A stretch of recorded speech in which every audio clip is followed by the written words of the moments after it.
Hello guys, very good morning. Today we'll see about this topic where Mr. Modi, PM Modi meets Indian Air Force Chief amidst the India-Pakistan tensions. This topic is important for the following syllabus areas: internal security, foreign policy, defense, governance as well as ethics. Now what has actually happened? As you are aware that on this unfortunate day of April 22nd, the terror attack in the Pahalgam region of Jammu and Kashmir has happened. Let us see where this region actually is.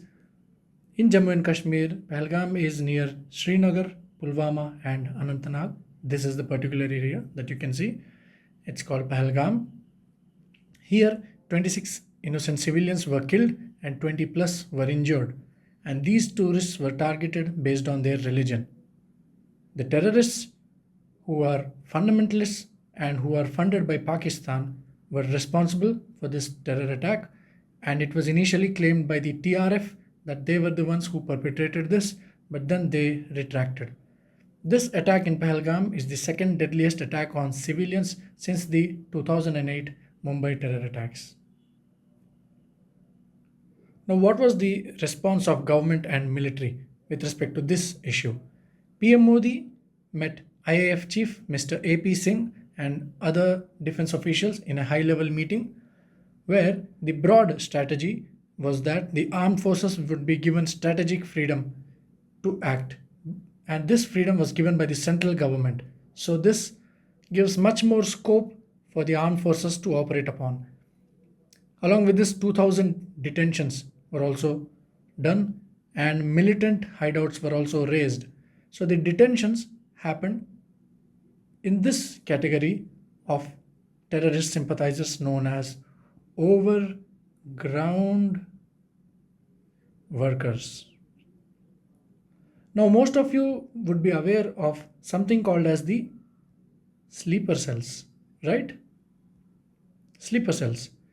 But the difference between sleeper cells and overground workers is that the sleeper cells function directly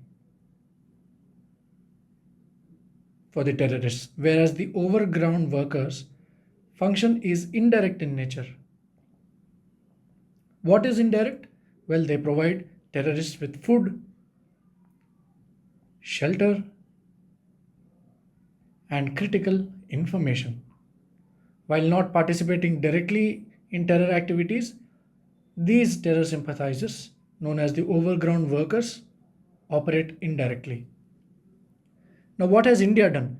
Indus Water Treaty has been suspended. These are the diplomatic measures. Along with that, Pakistan is facing international condemnation because finally the world has begun to see Pakistan for what it truly is. And there is a call for restraint between the two countries by the world countries. Now, what is the impact? What is the implication of all this for the India-Pakistan relations? Let's look at them one by one. First of all, LOC, as you know, LOC known as the line of control between the India and Pakistan, the tensions have escalated over there. Security forces are far more aware and are on the toes right now as we speak across the LOC. Expulsion of diplomats on either sides. India has called for the evacuation of Indian soil by the Pakistani diplomats in India within 48 hours of the event happening, the sadful Pahalgam event happening. Talks have been suspended between India and Pakistan because India believes that terror and talks cannot go hand in hand. One of the implication is also risks of military conflict. As you know, it's like a pressure cooker. As the pressure keeps mounting, if there is no outlet, it has to go one way, which is war. So diplomatic measures would be taken. There would be alternatives which both countries, especially India, might consider. But if this goes on as it is right now, the risk of military conflict cannot be ruled out. And finally, Abhyas IAS Academy brings you Super 30 batch. Here we will only be taking 30 people, 30 only. and we would be focusing on them intensively by assigning one mentor for every 5 students, and they will take care of your strategy, motivation, as well as guidance and doubt clearing.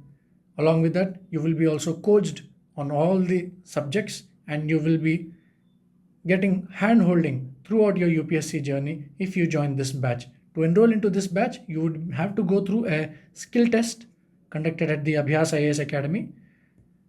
And if you are interested in preparing for UPSC for 1 year intensively, then do contact us at 72878 72878. Thank you. Take care. Jai Hind.